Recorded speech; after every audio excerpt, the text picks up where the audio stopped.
This meeting is being recorded. Good evening. We're going to call this meeting to order. It is 7:05 on May 30th, 2023, and this is a public meeting of the City of Portland's Police Accountability Commission Subcommittee on Broader Systems. If the Spanish language interpreters, Lizetta and Caroline, I'm sorry, I'm messing up names. Carolina, could give the information on Spanish language interpretation, please. Sure.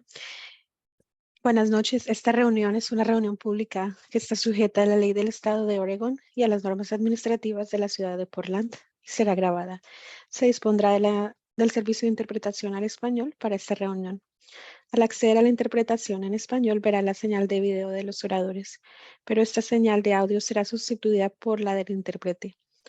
Para acceder a ella, haga clic en Interpretación en los controles de la reunión de Zoom en la parte inferior de su pantalla y luego seleccione Español. Gracias. Thank you, Carolina. The city also offers ASL interpretation, which is being provided by Christine and Mary. Please pin their feed to see their interpretations throughout the meeting. The closed captioning is turned on in Zoom as another means of assistance. Please note this is an automatic captioning service and is not always accurate. The city supports access to meetings of the Police Accountability Commission and can provide other language support as well.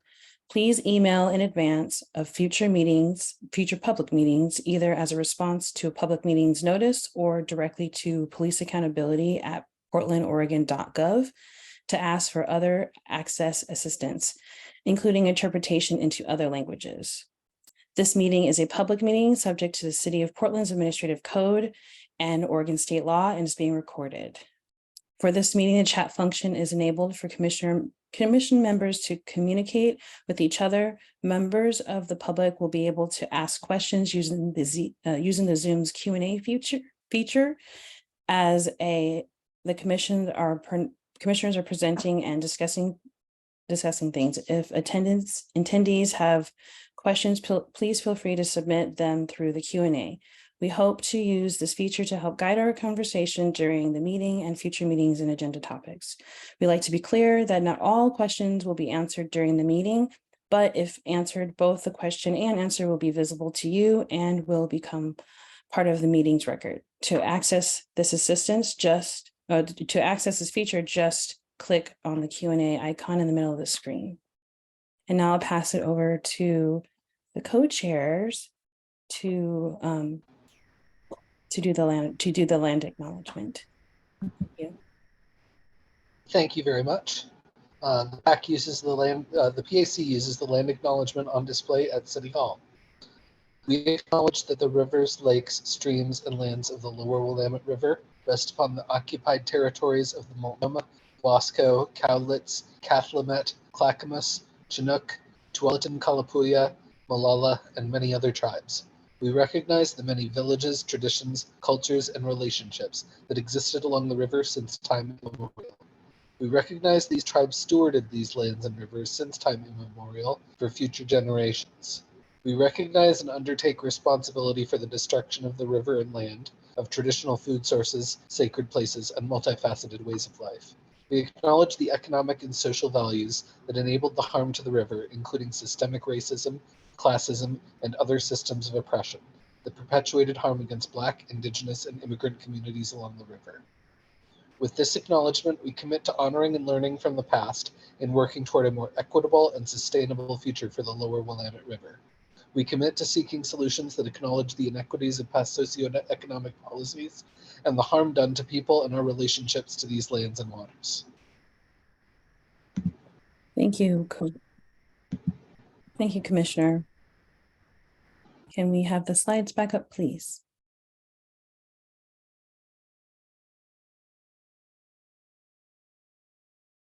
Here we have the community agreements. There are 3 pages of the agreement. Please take your time and read them.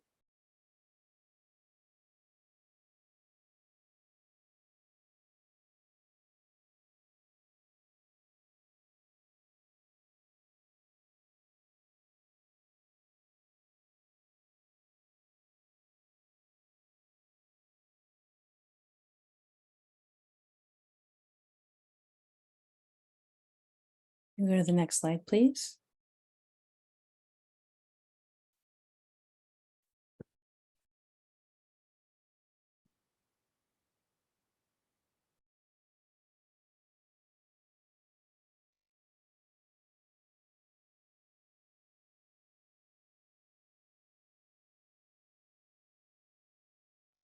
Next slide, please.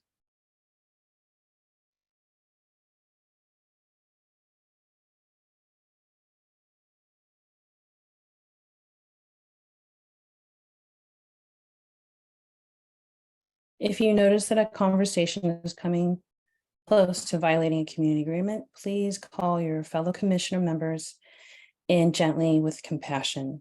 If you are called in, please take a moment to consider how you can best participate in the space while still respecting the community agreements and making the space safe for everyone. Do we all commit to the following community agreements today for today's meeting, and to gently call in our collaborators and colleagues if needed? Thank you. I will now pass it over to the co-chairs to discuss the timeline.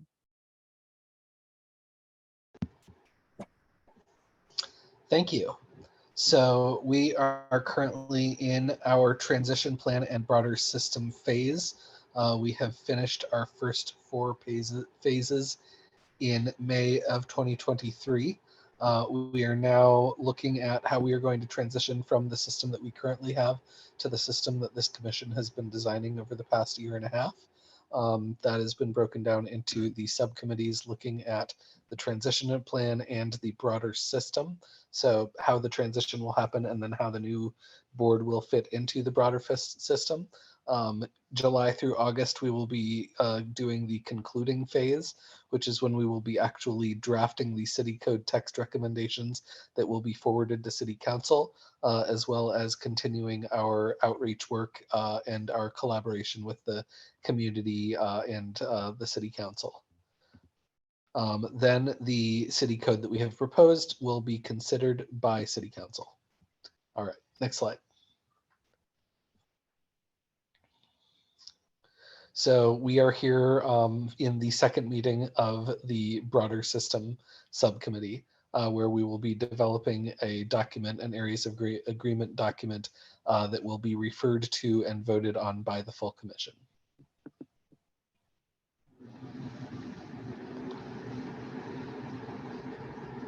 And this is the flow chart that shows how we have gotten here and where we're going next. And here are some of our upcoming meetings, including some of our community outreach meetings where we encourage members of the public to join us, not just to observe our work, but to give us feedback and let us know where they would like this work to go.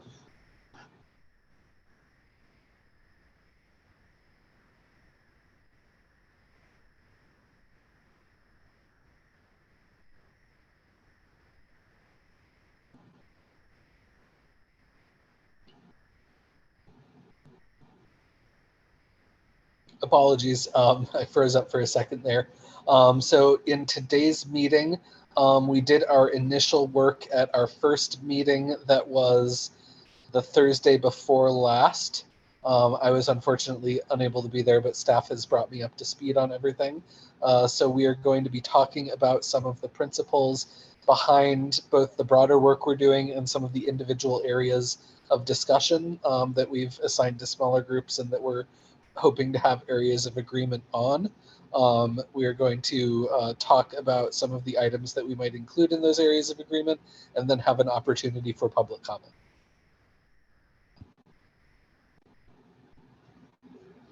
Thank you.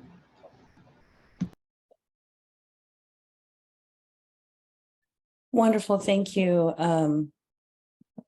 co-chair Casey. So next on our agenda is a discussion about the principles you want to see in the draft areas of agreement. This is a big picture framing conversation. Some questions you might want to answer include, do you want the oversight to be a part of the city's relationship? City's relationship to the county and state, and if so, how? How do you want the oversight board to fit in the settle agreement? And within the city, do you think there will be 15 plus different entities focused on police oversight and accountability? Or do you think there should be a consolidation or collaboration? So we're going to do each of these separately, each one of these questions separately. So I'm going to ask you to follow normal discussion rules. Please be brief each time you speak, even though you can speak multiple times. Please be facilitated. Remember, I use a weighted stack in our discussion, and finally be forward-looking and constructive in your comments. We'll do each question in order, starting with, do you want the oversight board to be part of the city's relationship to the county and the state? And if so, how? I will ask the co-chairs to start this particular portion of the discussion. So thank you for kicking that off. I am still sort of digesting a lot of these questions, and so I will just give the disclaimer that anything that I say is not sort of my final opinion necessarily. I really just want to prompt discussion, and I am very open to the feelings of my fellow commissioners on any of these questions. So my feeling on the question of, do I want the commission to be part of the relationship between the city and the state, the county/state, is I want the commission to have its own relationship with the county and the state. I think we need to avoid having the independent judgment of the commission compromised by having to go through sort of the city's agenda setting process. And I think that will also make the commission's voice stronger when it is being heard by sort of those bodies, knowing that it is sort of the untempered opinion of this civilian board, rather than something that has kind of been through the political meat grinder before it made it to them. So my feeling is I do want to facilitate and foster those relationships. And I think when we had our structural oversight areas of agreement, the way that we designed that was really with the idea in mind that the board would have its own sort of policy capacity.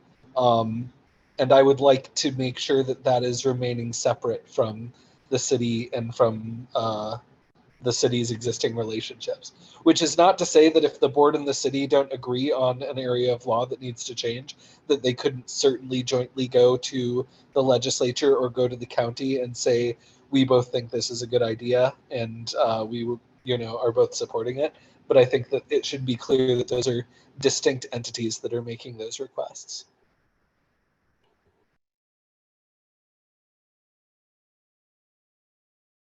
Does anyone have any follow-up comments or questions or thoughts to what Co-Chair Casey brought up?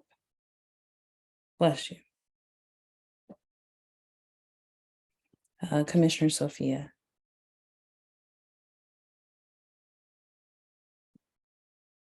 You're still muted I can see that you're talking. Thank you. Thank you for that blessing, even though you didn't hear it. Very nice of you. I almost turned my camera off for that. But anyway, I wanted to chime in and add a few things in addition to what Co-Chair Casey had mentioned about having the board be sort of its own entity. I was just thinking that I know we don't have it sort of in the structure so far, at least I don't remember us saying it, but I think there should be, I'm thinking that maybe it would be beneficial to have, I call them liaison within the board for certain parts of the city or county. Just someone who, could be a go-to person and say, these are some issues, let's talk about it, or what do you think? I mean, just someone that they could, that the board would have that would actually communicate with the different divisions in the city or the state, maybe based on maybe some of their experience or something. Because in my work, liaison kind of positions are pretty informal, but they get a lot of work done when it comes to trying to negotiate things and identifying issues and solutions. So that was just my comment. Thank you.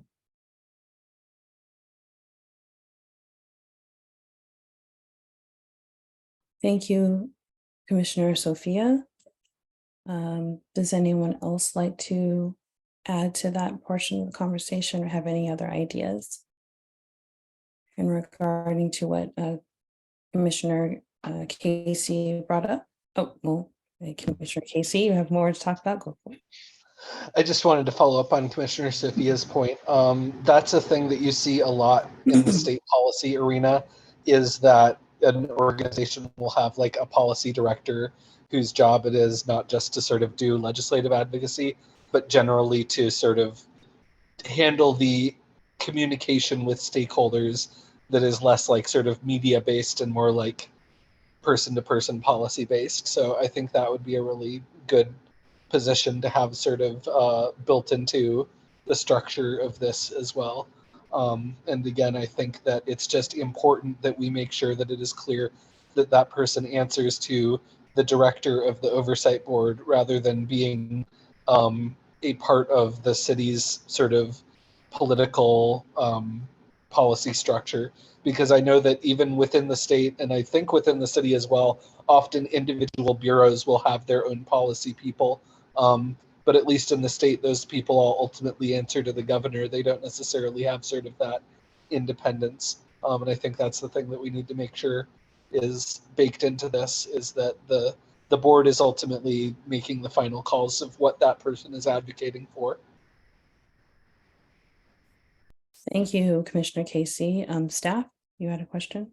Yeah, just a quick note that in the areas of agreement on oversight staff, there is a portion that relates to this. One is, one is that there is the director shall hire and therefore would report to the director and through the director to the board, policy staff here. And then down below, it refers to intra-governmental affairs. The use of intra would mean within the city, I believe. So it does not encapsulate broader than that. However, just wanted to flag at least that portion of it that may be relevant to this conversation. Thank you. Thank you, staff. Any other comments or questions? Commissioner Cameron? I have lots of questions, but not anything formulated. I'm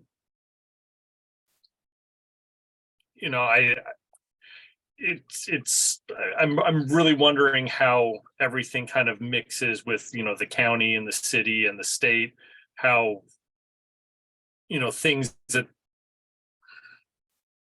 that we don't see that might be required by those different entities on us, or things, or vice versa. Like I don't know what we would need from the state or the county other than cooperation and information.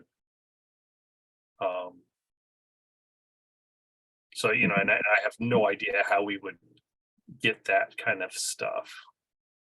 But a liaison would be a very helpful.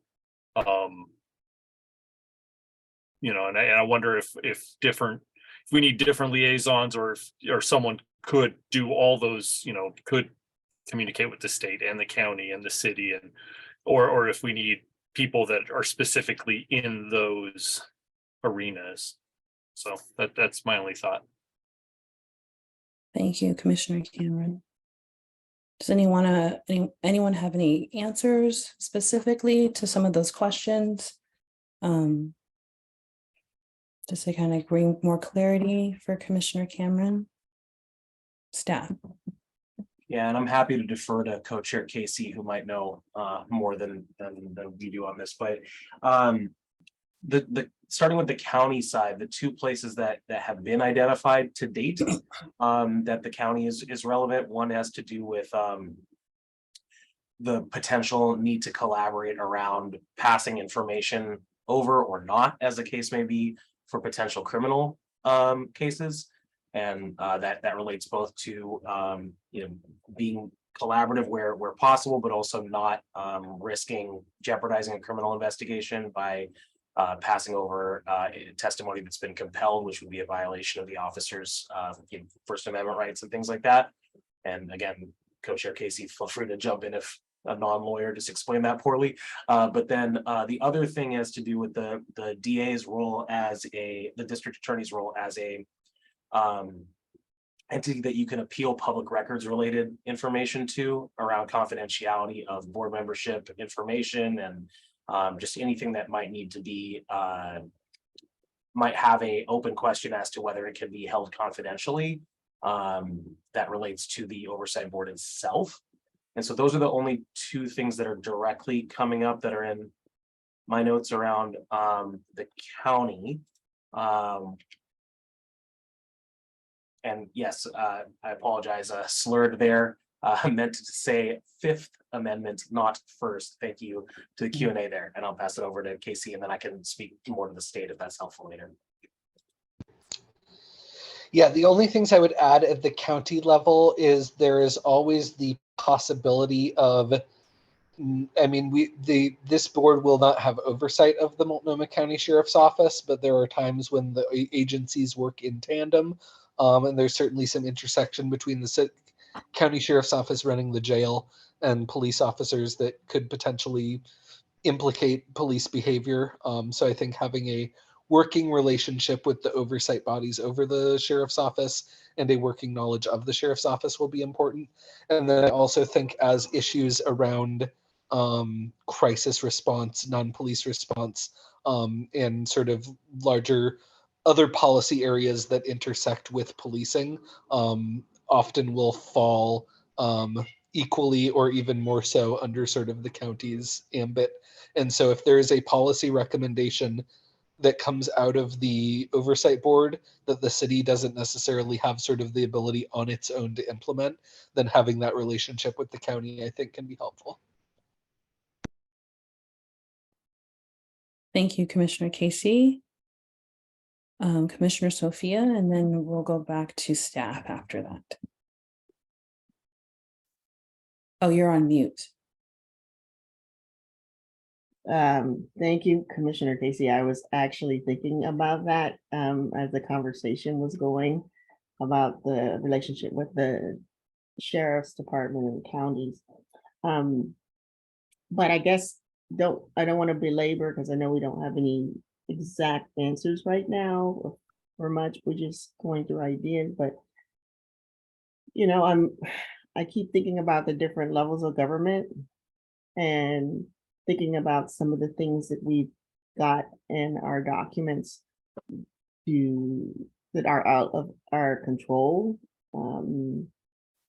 for state laws and things of that nature. And I just kind of wondering how we might go about coordinating some of that. Is that something that we would use liaisons for, or policy folks that would do that? I don't know. I was just thinking about just how to go about those different levels and how to coordinate that with how the board will coordinate that. So thank you. Thank you, Commissioner Sophia. I guess my question would be to the commissioners and staff if there's any suggestions for that particular question from Sophia, and then also I know staff, you had something else on the rest of the question of county and and state. Happy to let the members discuss the county part first, and then whenever that part's over, jump in. Thank you.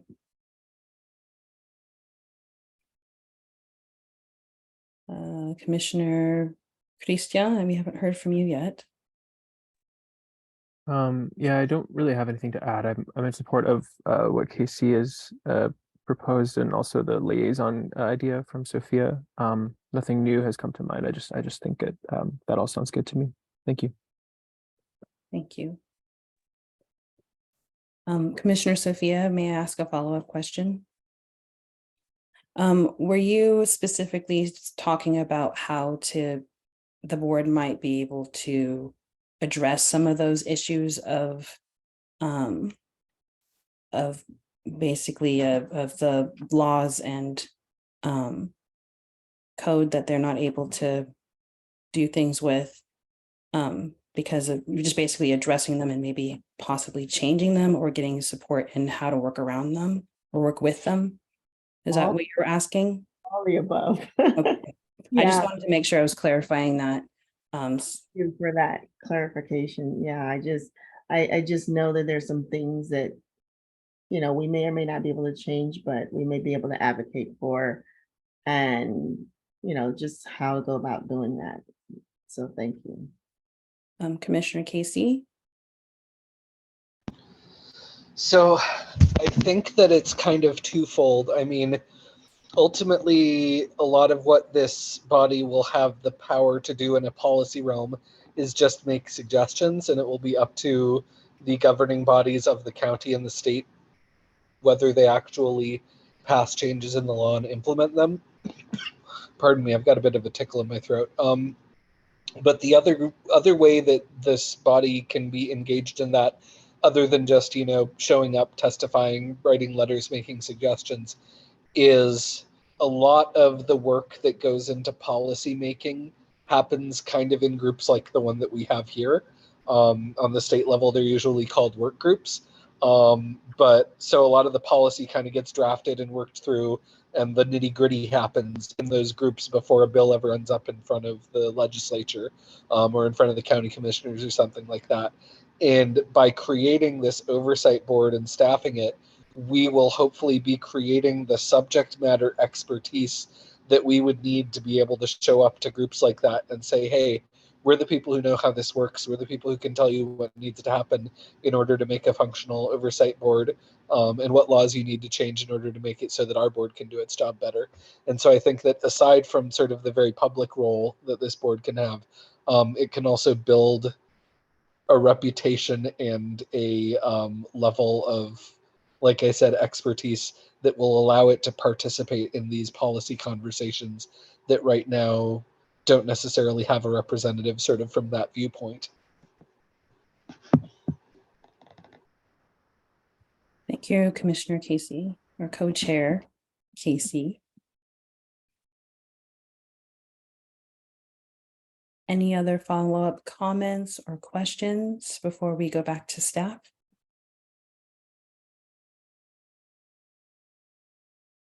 Okay, it's your turn. Yeah, so first, just to close out the county conversation, last meeting, Commissioner Sophia mentioned the coroner's office, and Co-Chair KC mentioned the local public safety coordinating council, sure is a county entity and includes a lot of stakeholders from around the county, not just within the literal Multnomah County government. So it has like the city of Gresham, the city of Portland involved in that. And on the subject of the coroner's office, just wanted to note that in Multnomah County, it's the medical examiner is the name of that office, and just added the link to that outline for future use by whoever ends up drafting that section. But in order to get information when there is either a death in custody or a officer involved shooting that results in a fatality in any way.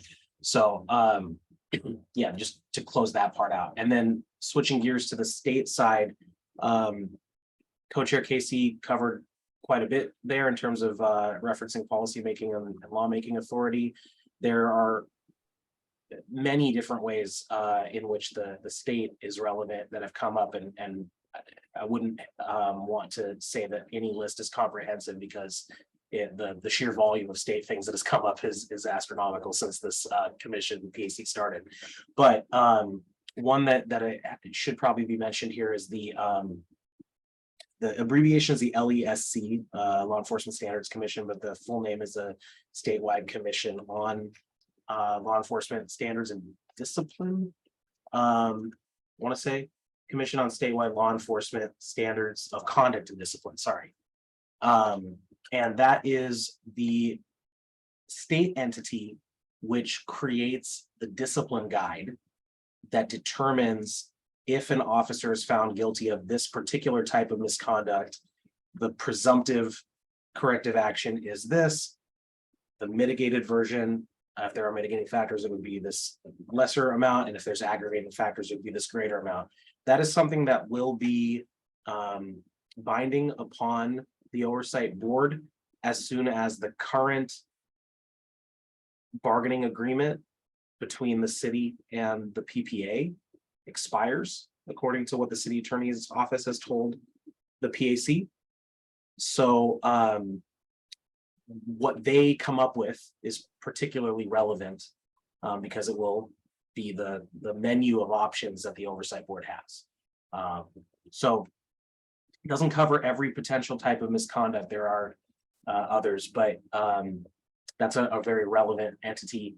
Then there is the information that also from the city attorney's office has been shared about the Public Employees Collective Bargaining Act and how that is sort of the legal structure for the collective bargaining agreements between the city and the PPA, the Portland Police Association, as well as between the city and the PPCOA, the Portland Police Commanding Officers Association. And to Commissioner Sophia's question, the discipline guide is completed. It took effect in, I want to say, October of last year. However, it gets revised every 2 years. So there'll be a revision in 2024.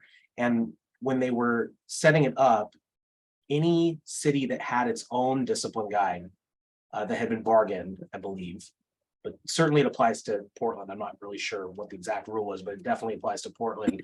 They were allowed to use the current one until the current collective bargaining agreement expires, which is July 1st, 2025, I believe. So as a result, it's not the current discipline guide that's in effect for the state, which took effect in October 2022, but the revised version that will be put out around October 2024, which will take effect on the new oversight board as soon as this collective bargaining agreement expires. Does that make sense? Okay, so we can bring in somebody to maybe give a little bit more info on this too, but certainly on the state side, this is something that was briefly discussed in October of last year or September of last year, when the first version was being developed and by the commission, and ostensibly would be relevant again in the late summer and early fall of 2024. Thank you, staff. Okay, I think we'll go on to the next question. How do you want this oversight board to fit into the settle agreement process?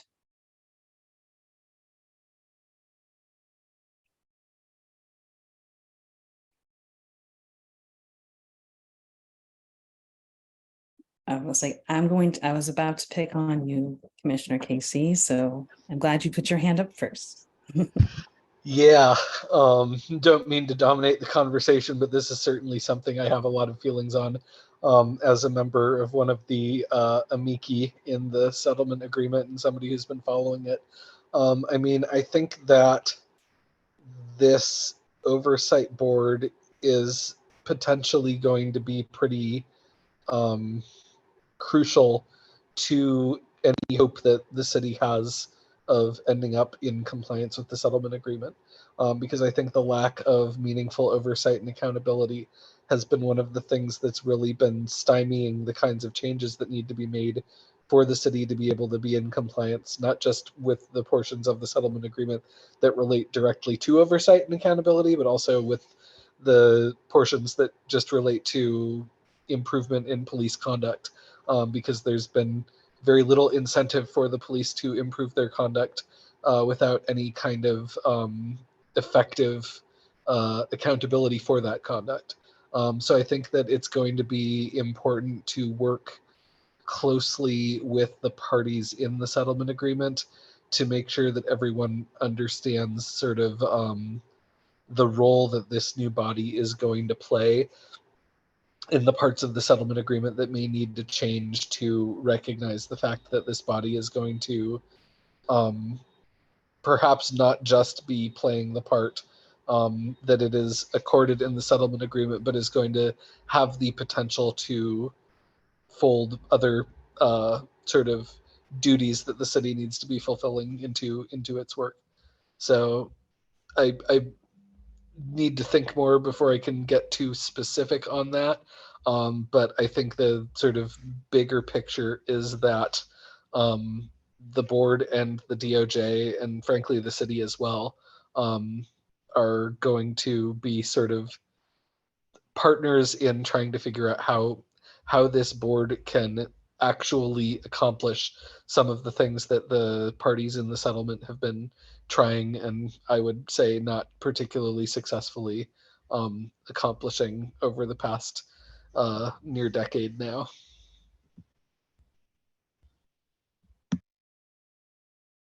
Co-Chair Casey, any follow-up comments or additions to the question that I asked?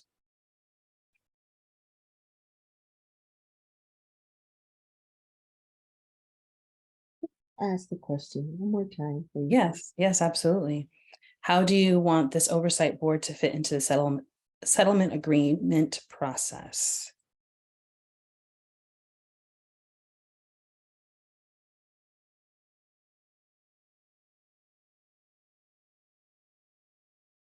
Do people have questions about what the settle agreement process is? That was also the thing I was going to ask. Commissioner Sophia. That's what I was gonna say. It's like, I can't answer that because I'm not sure what that exactly what that process is. I have an idea, but I don't know. I know from speaking to another person in another city who had a DOJ, something similar in that city. I know that process took a long time. And so I guess I'd have to know a little bit more about the process, but definitely would want, the board to be involved in somehow, as Commissioner Casey said, structuring this thing to make things work. So that's it. Thank you. Commissioner Casey. So to try to give a little bit of detail around that, and I don't have the documents open in front of me, so I will try to be accurate, and I'll try to correct myself if I find out that I was not. In addition to the initial settlement agreement, there were recently new paragraphs added, agreed upon by the parties, in order to attempt to remedy the city's issues during the 2020 protests that led it to fall out of compliance with the settlement agreement. And among those was a paragraph specifically pertaining to the implementation of the new oversight system. So there's an extent to which we are very directly in the settlement agreement, and then there are other extents to which we are indirectly in the settlement agreement. For instance, there are things in the settlement agreement about timelines in which misconduct has to be addressed. And so now that this board is going to be addressing the misconduct, this board is going to be responsible for meeting those timelines rather than the current system being responsible for meeting those timelines. And then there's other things. There are duties that entities like the PSEP do in terms of community involvement in the police system that potentially will be partially done by the new board, or potentially sort of absorbed into the new board as it has sort of the capacity to oversee and kind of bolster some of those things. So there's sort of a wide spectrum of how much of the duties of the settlement agreement this new body will end up taking on. And then the flip side of that is that the DOJ will then be responsible for enforcing that those things are actually getting done, which can be helpful to this new board in a sense, because we can have, and I think, in my opinion, should have DOJ as an ally in enforcing the independence of this board, basically against both the city and just kind of the way that the political winds are blowing at any given moment. DOJ is kind of the entity that can come in and say, well, you know, you may not want this board to be independent right now, but that's what is needed in order to bring the city into compliance. And so we are going to use our influence to sort of insist upon it. And so I think that's sort of the what can the oversight board do to help compliance with the settlement agreement, and then also what can the settlement agreement do to help the effectiveness of the oversight board, are sort of the two sides of this coin. Thank you, Commissioner Casey. Commissioner Cameron. Yeah, I just have a question.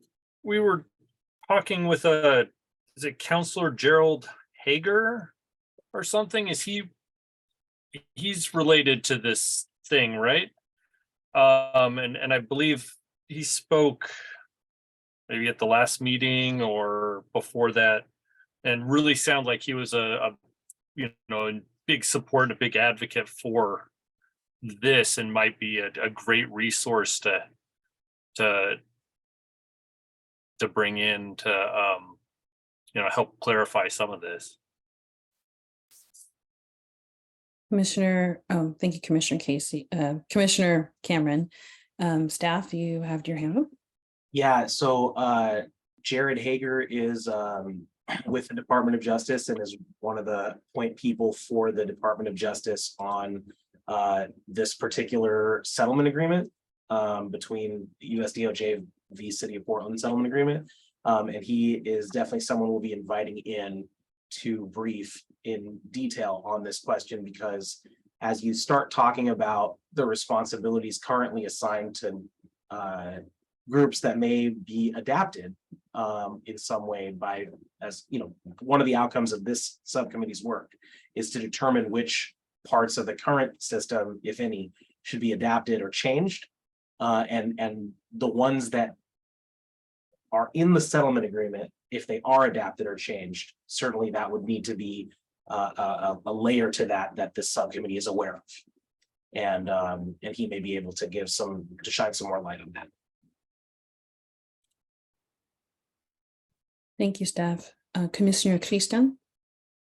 Hi, thanks. I'm wondering if in this conversation, I'm wondering if the idea brought up about the liaison could be pulled into this. I don't know if that position could somehow also have a relationship with the DOJ settlement agreement, or with the people who are working on that, or if a separate position would need to be made. I don't know if it's like the same subject matter expert can do the same, both tasks, or if two different people would need to do it. I don't know how similar they are, but that's the only thing that comes up in mind for me. Thank you, Commissioner Commissioner Christian, and Commissioner Casey, your hand is raised. So I think for this, likely the person who would be the best option for that role is actually going to be whoever is serving as counsel to the oversight board, because I think having that level of legal expertise will be necessary in order to have some of these conversations. I do think that raises the question of how the oversight board will interact with the DOJ in a legal capacity, because the oversight board is technically part of the city, which is a party to the settlement agreement. And the city attorney's office is sort of the conduit to DOJ as far as the settlement agreement goes. So those are details that are going to be needed to be worked out.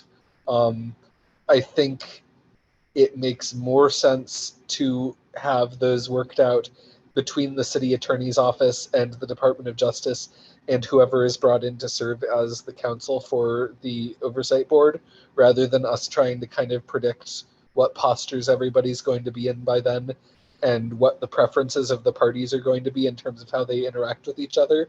But I think that's still worth highlighting as an issue, is because all these other sort of entities we're talking about interacting with, we can do so in a sort of, for lack of a better term, informal manner. But because there is open litigation on City of Portland v. DOJ, there are rules of legal ethics and rules of legal procedure that will be sort of a bit more binding and a bit more potentially difficult to work around than in some of the other policy areas that this board is going to be operating in.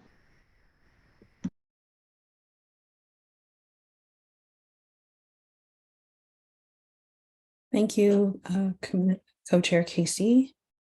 And Commissioner Sophia, you had your hand raised. I just have a question. I was reading, I can't get it back open again. I'm sorry, the agreement that staff put up, and there's page 63 C, and I can't remember. Yeah, 63C. It says the city will comply with all collective bargaining obligations it may have related to the oversight board, which the city agrees to fulfill expeditiously and in compliance with the obligations of bargaining in good faith. So is this collective bargaining the code, or I'm trying to figure out what that's referring to? Thank you, Commissioner Sophia. Does anyone want to answer that question? Does anyone have the answer to that question? I think Commissioner Co-Chair KC may have more in the general sense. Staff for the PAC has not been told anything to the effect that code needs to be bargained. So that's not the working assumption. However, in terms of what does need to be bargained, that's probably a better question. For what needs to be bargained with the PPA and PPCOA, that's probably a better question for an attorney. Commissioner Co-Chair Casey, elaborate. I think it's probably a better question for our attorney once we have them available, because it's not my area of practice. And I think if I tried to venture a guess, I would do more harm than good. So maybe that's something, or a question that we could ask our potential, or the potential group staff. Yeah, I'm happy to put that into the garden. And Yeah. then also and please correct me if I'm characterizing or misunderstanding the conversation, but the idea of having of potentially revisiting the portion of the oversight staff document, which talks about intragovernmental affairs and policy, to explicitly state that there'd be a liaison to other layers of government. Is that something that would also be helpful to put into the garden plot? Okay, thank you. Seeing a couple nods here. Yep. Thank you. Okay, are there any other questions, comments, thoughts about this particular question that I addressed? I'll just state again. How do you want this oversight board to fit in the settlement agreement process? Anything else? Okay, I think we'll move on to the last question, which is, within the city, do you think there should be 15 plus different entities focused on police oversight and accountability? Or do you think there should be a consolidation or collaboration?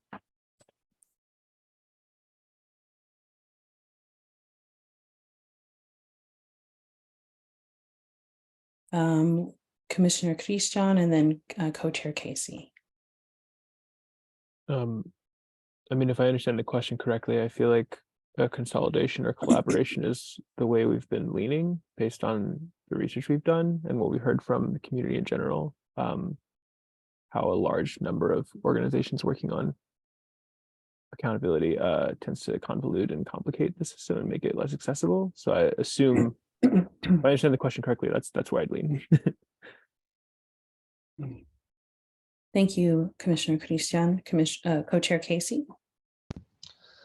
Yeah, I agree with Commissioner Christian. I feel like the system we have right now is kind of systems built on systems built on systems. We'll create a bunch of boards and committees, and then if we feel like we're getting unsatisfactory results from them, rather than trying to figure out what isn't working and fixing it, we'll just create a bunch of new boards and committees. And that's how we've ended up with 15 of these things. And I feel like consolidation will both serve to kind of say, okay, what is each of these committees providing, and how we maybe provide it through this new board, and give sort of more collaboration and have these groups be sort of closer and more intermingled. But also then I think one of the consistent complaints that has gone on far before I even arrived at this conversation, and I know I heard it a lot through my work at the Mental Health Alliance and from people who have been working through the days of the COAB and the previous incarnation of the PSAP and everything, is feeling like these groups are created and community members are brought in to do this work, and then they're not supported or given the resources that they need to do it. And so folding some of these groups into the Accountability Commission, which has charter mandated resources provided to it, and which is going to be building sort of this base of independent staff and expertise and everything, I think to address that problem of having passionate community members who are bringing a lot of knowledge to a question, but just are sort of left to flounder without the support they need. And I know, I mean, to give credit where it's due, I know the city has been doing a lot of work to build up that support recently, and I've heard the PSAP has had much more support. I know that our work has been so well supported by our city staffers, and I hope that we can just have that be a through line into the board, to have people doing this work feeling like they have the resources and support they need to do it.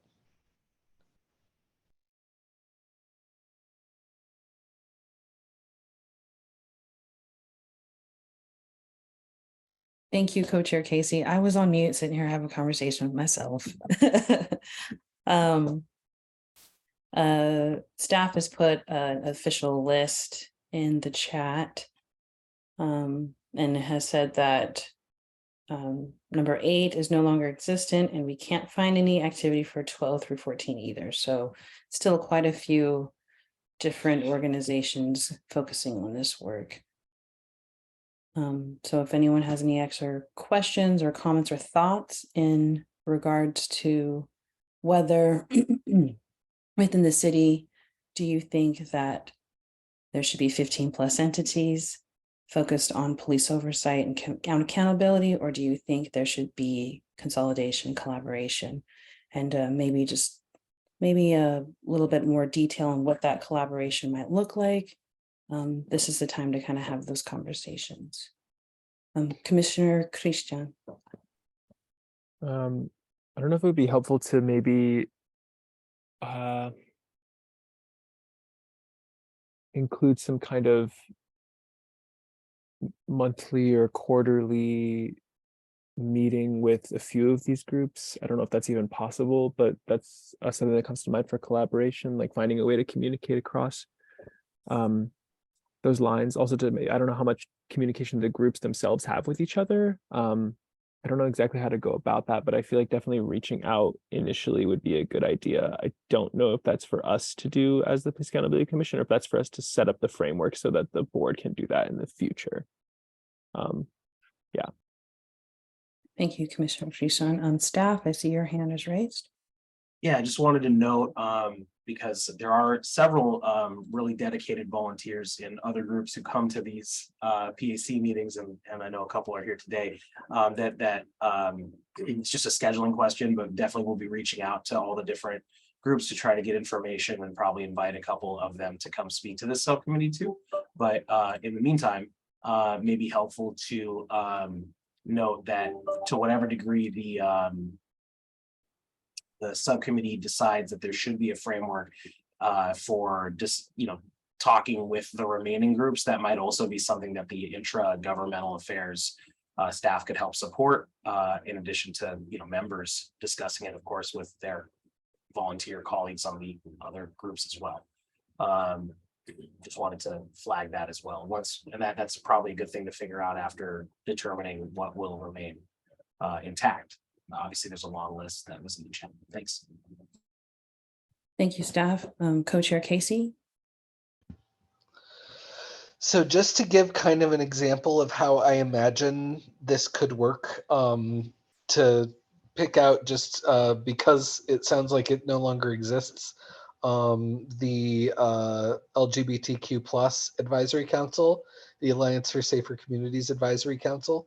So what I'm imagining is, instead of having that be kind of its own thing off on its own, if the city council is abiding by our recommendations and creating a board that is representative of our communities, then you're going to have members on the board who are representatives of the LGBTQ plus community. And so they could just have a subcommittee specifically for LGBTQ plus issues and affairs in the community. And they could invite other people from the community to be a part of those conversations. They could do outreach to organizations. They could create sort of a forum for members of that community to be able to voice their issues with the police. But then those people are also voting members on the board, and they're also the people who are participating in the discipline process and seeing firsthand the issues that are going on at the police bureau. Because I think one of the issues that you have with a lot of these committees currently is that they're kind of toothless. They're given, a seat at the table nominally, but like there's nothing to actually kind of enforce any suggestions or ideas that they might have. And so having members of these communities who can simultaneously be bringing in the input of their communities, but at the same time really have the power of the board behind them. I think you can take some of these concepts that are good ideas, but are not really effective or even kind of like dying out in their current form, and turn them into something really functional by adding kind of the power and resources of the oversight board. Thank you, Commissioner, Co-Chair Casey. Commissioner Sophia.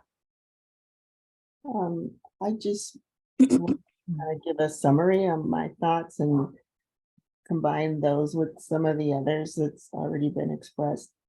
That we would, my thought would be that there would be definitely some combining. I'm not sure which ones would be standalone, but I know we did talk about this in our last meeting. We talked about the different entities, and I think it was Commissioner Iona, but I can't remember who. But anyway, long story made short, we talked about, suggestions, which ones would do what, and for us to talk to those groups. But since then, since the last meeting, I haven't done anything, and I haven't talked to Commissioner Iona. I know she was pretty excited about, taking some of those groups and writing them down and getting all that stuff done. But long story, I think that there would be probably a bit of both. I wouldn't say how much, because I don't know the different groups, but that's something we all need to look at, and I think we've got it on the list already. Thank you. Thank you. Commissioner Sophia, thank you. Any other follow-up comments? Commissioner, Co-Chair Casey. So just to share one other kind of strong opinion that I have and kind of get the conversation started around this, the groups that I do not think should be folded into the Oversight Board. And I, in fact, think it's really important to draw a bright line between them and the Oversight Board, are groups like the Behavioral Health Unit Advisory Council and the Focused Intervention Team Community Oversight Group. Because I think that we really need to have a clear difference between groups whose job it is to sort of express the community's feelings and the community's desire of oversight to the police, and the groups who have sort of a very close relationship with the police and who have more of a role of taking the police's sort of information about what they are doing and views about what they are doing and sort of transferring those back to the community.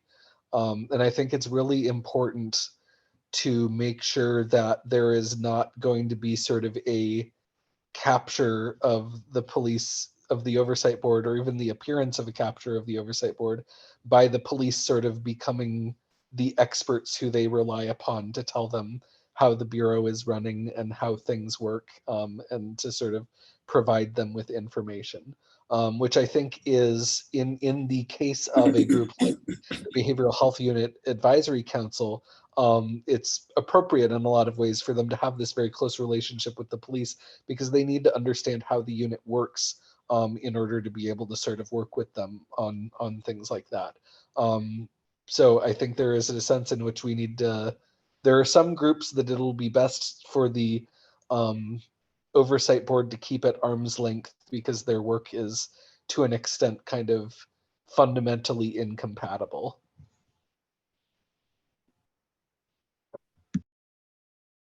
Thank you, Commissioner Casey. Commissioner Sophia?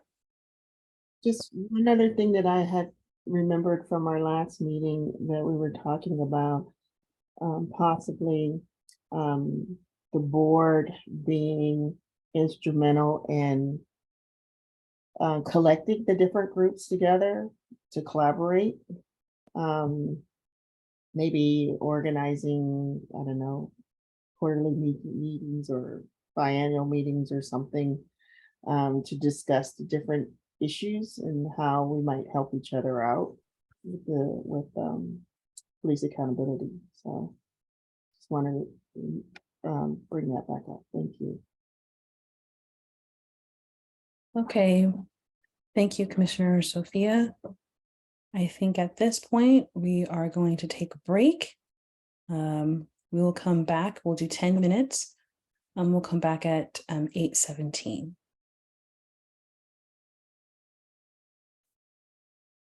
And you can stop the recording.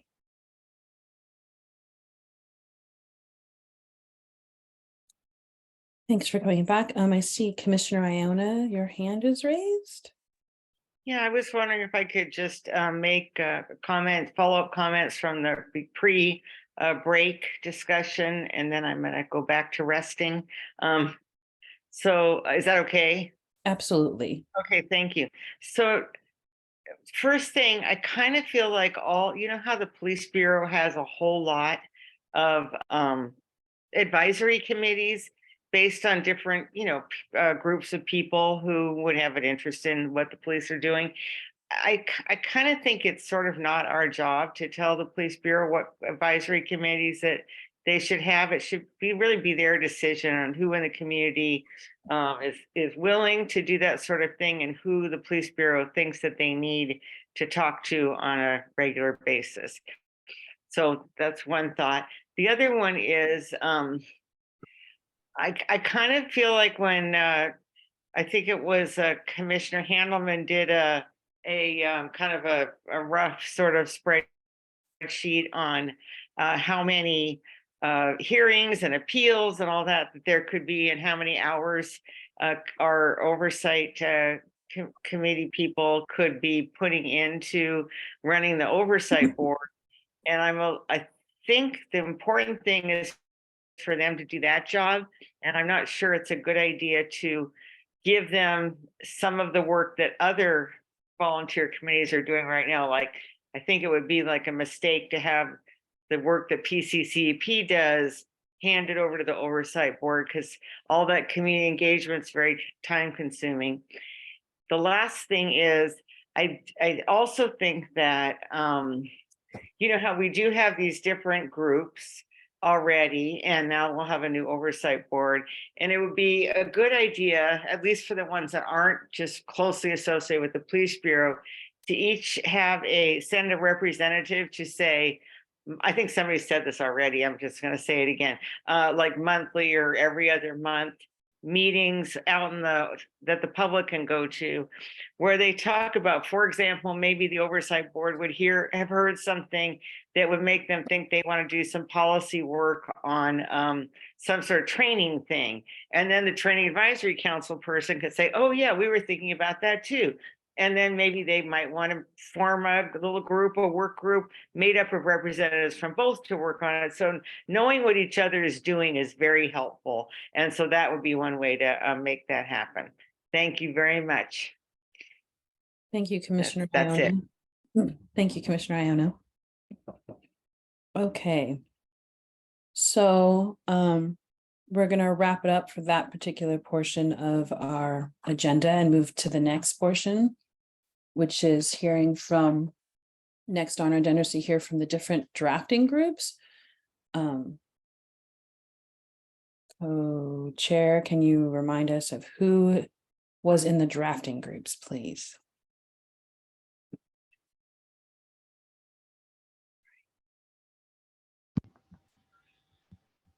Apologies, I'm pulling that up now. No problem. So we had initially the people who had volunteered for the different drafting groups. We had group 1, relationship with the county, which was CMOB and Tirsa. Group 2, relationship with the state, which is CMOB and Cameron and Sophia. Group 3 is relationship with the federal government, which Tirsa had volunteered for and I was not present. But I believe that I will be involved in that one as well. Other city advisory groups related to police and policing, which is going to be Debbie and Sophia, and other city agencies / units / staff entities, which no one had volunteered for. So I believe I will be joining that as well. Thank you. So does anyone have anything to share or reporting back? Commissioner Sophia. You're muted. Okay. I don't have anything to share, but I was rethinking some of the groups that I was on, and I didn't want to kind of get things all screwed up. So for now, I will stay where I'm at. Because I'm just going to leave it. I've just been a little indecisive about which group, but I think I will probably do work in definitely the ones that I've said I would be in, but we'll just see, because I don't have anything for today. Thank you. Thank you. Did anybody else have anything to follow up from the last meeting?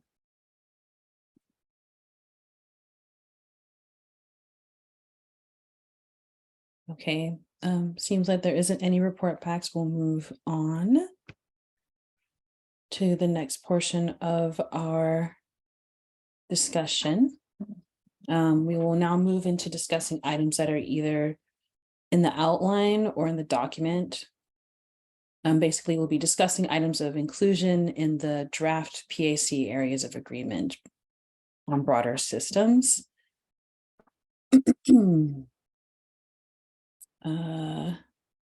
Let's see.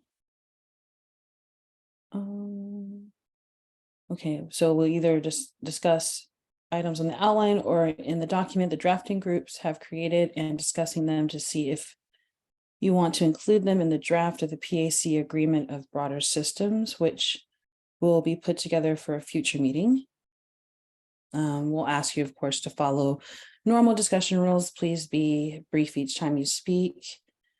Even though you can speak multiple times, please be facilitated. Remember, I use a weighted stack and be forward thinking.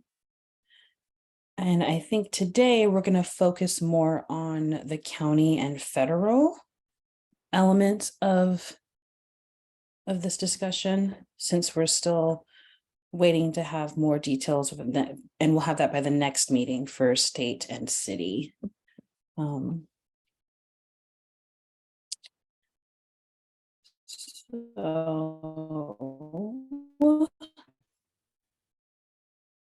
again, be brief, be facilitated, and be constructive. Thank you. And here we are, this lovely document. And I believe we'll start with focus on the county.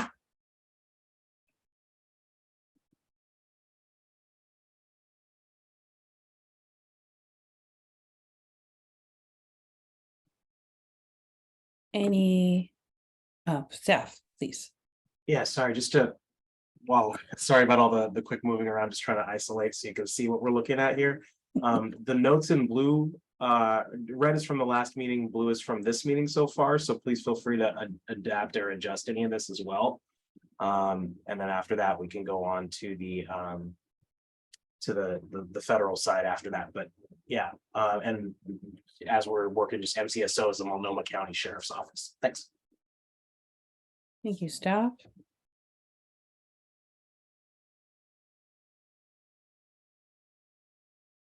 So I will actually poke at the co-chair, co-chair Casey, to help frame this particular portion of the discussion.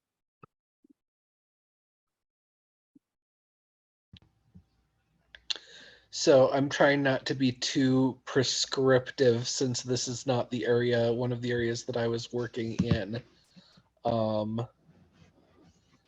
But I think that we do sort of have the three kind of sections of the county basically to define our relationship with. And that is really the county sheriff, the district attorney's office, and then the county as kind of a policy making body. So I don't know if anyone has, I feel like, and then the DA's office kind of has two aspects to that. There is the DA's office as kind of the gatekeeper of records, the provider of some information to the police oversight board, and then the DA as an entity that conducts criminal investigations, potentially of police officers, and also potentially is conducting criminal investigations of people who are complainants to the police oversight board.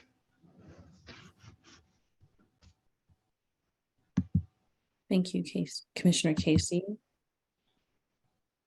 Does anyone have any questions or particular comments about this section of the document and how the new system will relate to the county government? We're starting there.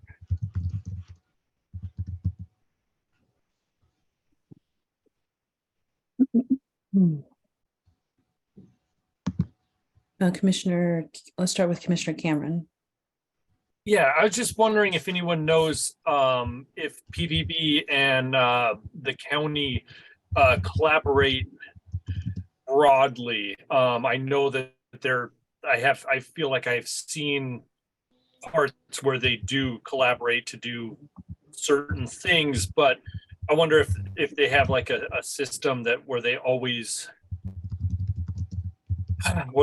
collaborate, and where that could be a huge problem where we don't have access to information because, let's say, Multnomah County handles part of or either the umbrella control of the either information or actions or whatever they do. I don't know if anyone has information on that and how they mix. Thank you, Commissioner Cameron. Commissioner Casey. And it looks like staff has already done this, but I was just going to emphasize co-chair CMOB's sort of pointing at the local public safety coordinating council as a body that is already sort of convened to bring together stakeholders on a county level. and one that this could be sort of a conduit between the police oversight board and both sort of the county level policymakers. And also I know the sheriff's office is very heavily involved in that, and I believe the DA's office as well.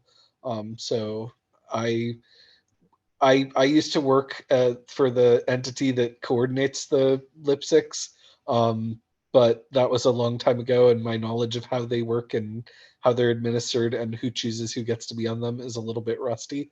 So I can't say for certain whether that means we should ask for the oversight board to have a seat on the lipstick or just report to them regularly, or how that would work mechanically. But I think that's something we should look into further, because that's potentially sort of a single point of contact that could provide us with a number of the things that we're hoping to get out of a relationship with the county. Are you like, or would you like that on the garden plot or on this particular document? Or both? I think maybe finding out more about it would be a garden plot Mhm. item. Okay. Thank you. Okay. Any other questions or additions for this section of the document?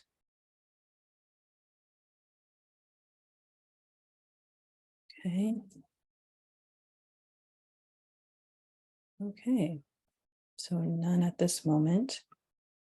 Let's go to the city, or excuse me, the federal portion of the document, I guess, if that's okay with co-chairs.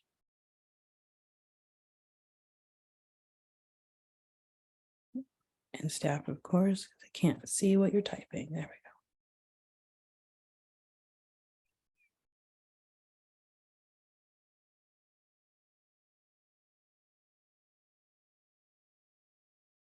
go. Okay.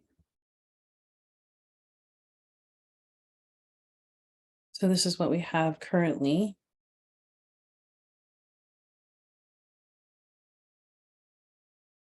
Any comments or questions or additions for this particular portion of the document?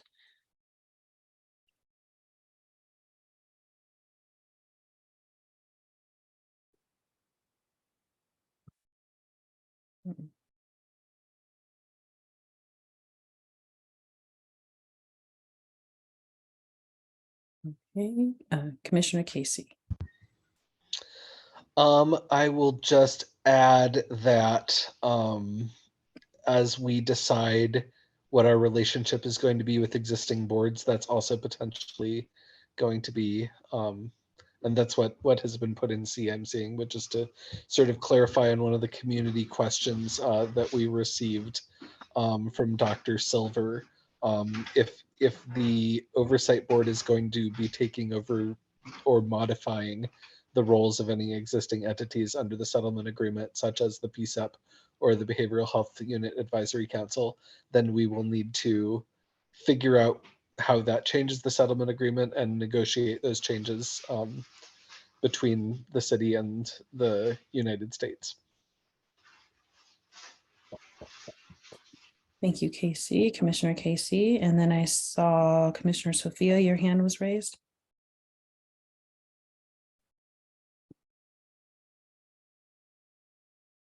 I didn't have my thought fully formulated, but that's why I took my hand down. Mm. But to give you the piecemeal part of it, actually I'll just skip over because it's not formulated yet. So sorry about that. Okay. Were there any thoughts, any more thoughts about this particular section from anyone? Commissioner Christian, any thoughts? Commissioner Cameron, any thoughts? Nothing from me. I think Commissioner Cameron might have had to step away for a moment. Commissioner Cameron's right on the screen. Oh, apologies. I can't see him. I'm bad.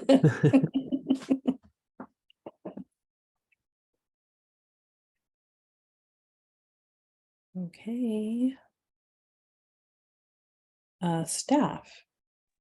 Yeah, so there's the public comment that came in from Counselor Jared Hager from the DOJ relates to what Commissioner Co-Chair KC just mentioned with relation to the need to adjust the settlement agreement if there is a proposed change, but also the possibility of doing so.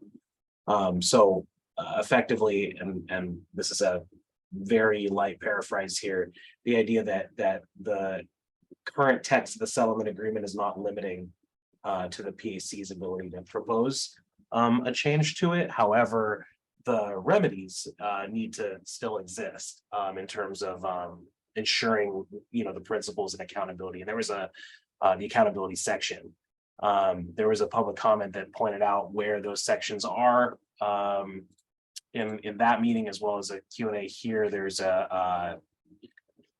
it's in section 8, the entirety of the of section 8 of the settlement agreement and paragraph 169.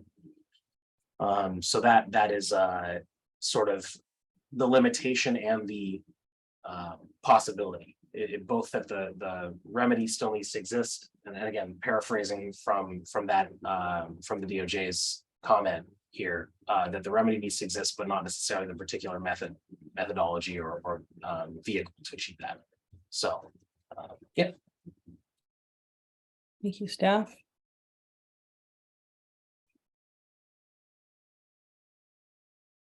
Any other comments or questions or additions to add to this portion of the document?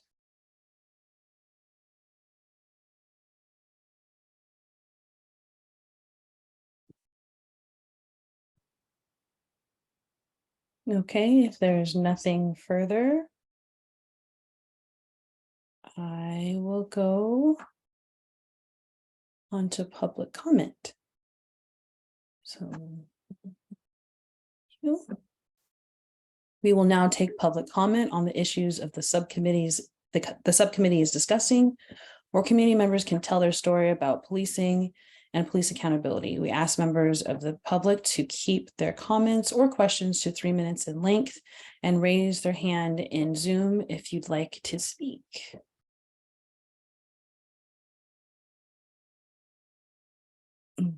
Okay, Commissioner Handelman, I believe. Let's see if I can get you in here. All right, this is Dan Handelman. Can you hear me? Yes, we can hear you. Thank you. Okay, wonderful. I use he, him pronouns. I'm a member of the commission. I enjoyed being able to participate in your subcommittee as an audience member. I had a couple of comments I put in the Q&A, but I want to kind of expand on some of them. The sheriff, and this was sort of mentioned, the sheriff is independently elected, and so is the district attorney. So when you're talking about the county, I think about the county commissioners, and I think that's what Commissioner Lewis was referring to as the policy setting part of the county. And there are indeed, they can set the budget and make some broad rules for the sheriff, but the sheriff has broad authority as an elected official to do things. And I think Commissioner Oriana Bauer was hinting at what happens when there is an incident, like at a protest or a deadly force incident, where sheriff's officers are involved and Portland Police, and this board is trying to investigate, and they don't have the ability to compel the sheriff's deputies or any other agency in this area. So that's something definitely that needs to be thought about. I also, in terms of the other advisory boards, I very much agree with what Commissioner Iona was saying. I think the most of those bodies are ones that are more friendly to the police than I think what we're envisioning how the new board is going to have a relationship with the police. And the board is specifically in the charter tasked with investigating misconduct cases and making policy recommendations. Not about community police relations in these various groups. I wouldn't try to take over the role of some of these advisory groups. I like the idea of having meetings with them because communication is key. Yeah, there's a lot. Yeah, I think Commissioner Iona said this too. There's so much work already the board is going to be doing. I thought there were other sections of your document that didn't get referred to, like the relationship with the state, the relationship with the city, And our subcommittee, the subcommittee that I'm on, needs to know what you think should happen to internal affairs. And I don't know when that decision is going to be made, but we're waiting for you all to make a recommendation so we can make a transition plan for it. Finally, I have a question about the slide that came up about next week. It showed there being 4 events for the PAC with your subcommittee meeting again on next Tuesday, which is only 7 days from now. I thought that we were only meeting on this Tuesday because yesterday was a holiday, and that generally our meetings are Mondays and Thursdays. So I'm hoping there can be some clarification about that. Thank you very much for your time. Thank you, Commissioner Handelman. Rochelle, did you want to speak? Rochelle Silver? Yes, I'd like to make a comment or two about the issue of independence. As you know, some committees, the PSEP, for example, is an independent committee. However, it is staffed by the city, it uses city attorneys, and one can question how independent truly it is. Your group is pushing for a full independence from the city, or as full as possible.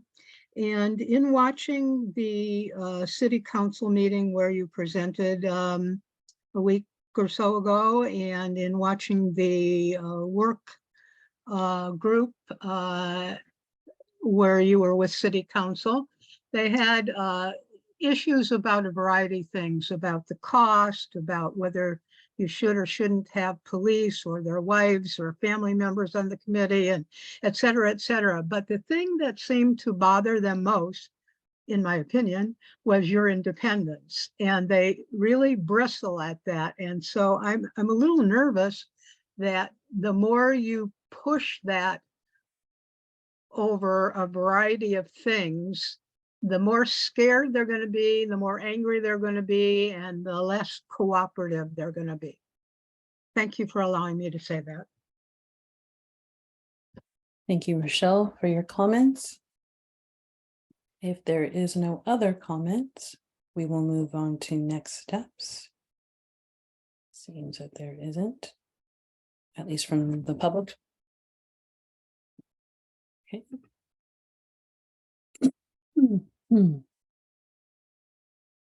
So I'll pass it over to staff for next steps.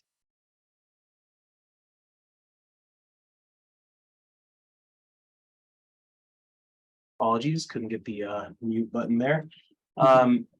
So first, last week, and this may answer a portion of one of the questions that was brought up in public comment from Commission member Handelman. There was no volunteer to the group that was going to report on the section of this subcommittee's work that involves the question around internal affairs. So I think Commissioner Co-Chair, sorry, KC had put into the chat, or had read into the record, and we put into the chat the volunteers from last time, and just wanted to check if the updated version that would go in here would work. So we did talk to Commissioner Sima briefly, and Commissioner Casey as well. Commissioner Christian as well was wanted to make sure that we were at the right place in terms of what group or groups you would each be involved in. So I see Co-Chair Casey has his hand up. So before I continue, I'll defer to him. Yeah, just to give some context, I was not able to be present at our first meeting, and so was unable to volunteer for anything, unfortunately. It was my fiance and I met at Fast and the Furious 9, and so I had to take the evening off to go see Fast and the Furious 10 as part of our anniversary celebration. Apologies for not being able to be there, but I touched bases with staff, and I will be sort of picking up some of the slack on the groups that did not previously have sufficient volunteers. Yeah, so the message in there clarifies, so it has a move from Co-Chair Sima from 1 and 2 to 1 and 5, as well as adding commissioners, Commissioner Christian to group 5 and co-chair KC to groups 3 and 4. So this would have it be roughly equal, where the one that has a little bit more capacity is the one that is on other city advisory groups, because there are so many of them that it may help to have another person involved in that. Does this work for everybody? Is this accurately reflecting what each person said or volunteered for the next meeting? And I should note that there's no change for commissioners Tirsa, Cameron, Sophia, or Debbie at present. So everything is the same as before for all of you. No, Commissioner Sophia is shaking her Yeah, head. feel free to say what it currently shows. So yeah, how would you like that to change? Yeah. I was messaging back and forth with co-chair Casey, and was going to remove myself from other city advisory groups and add myself to the government, federal government. And that was pretty much it.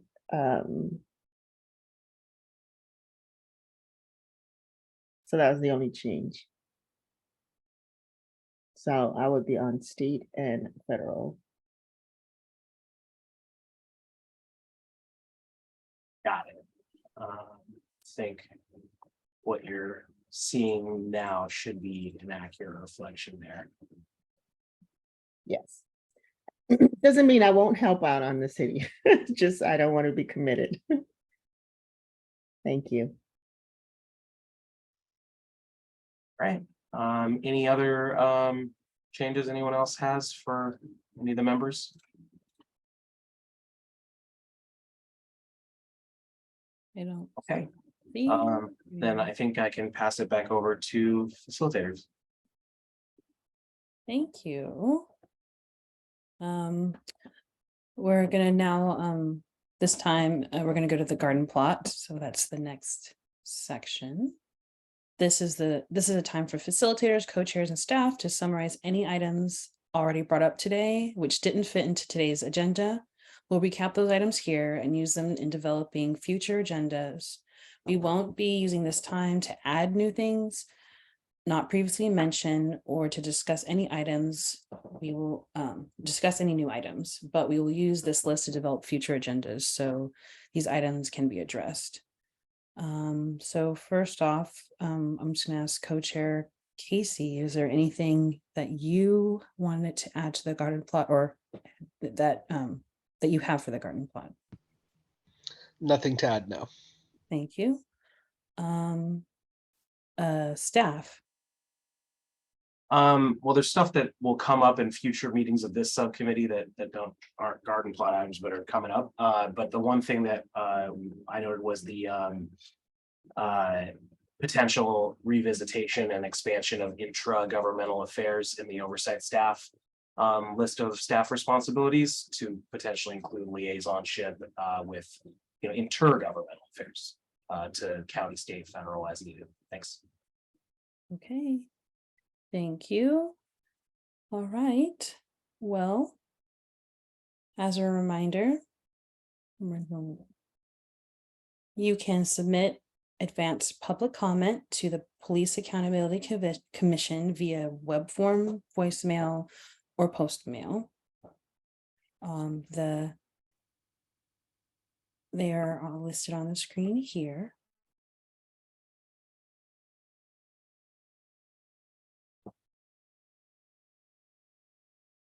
Thank you to all members who attended today and for your contributions. Thank you to the interpreters. And finally, thank you to members of the community for attending and contributing your thoughts and questions.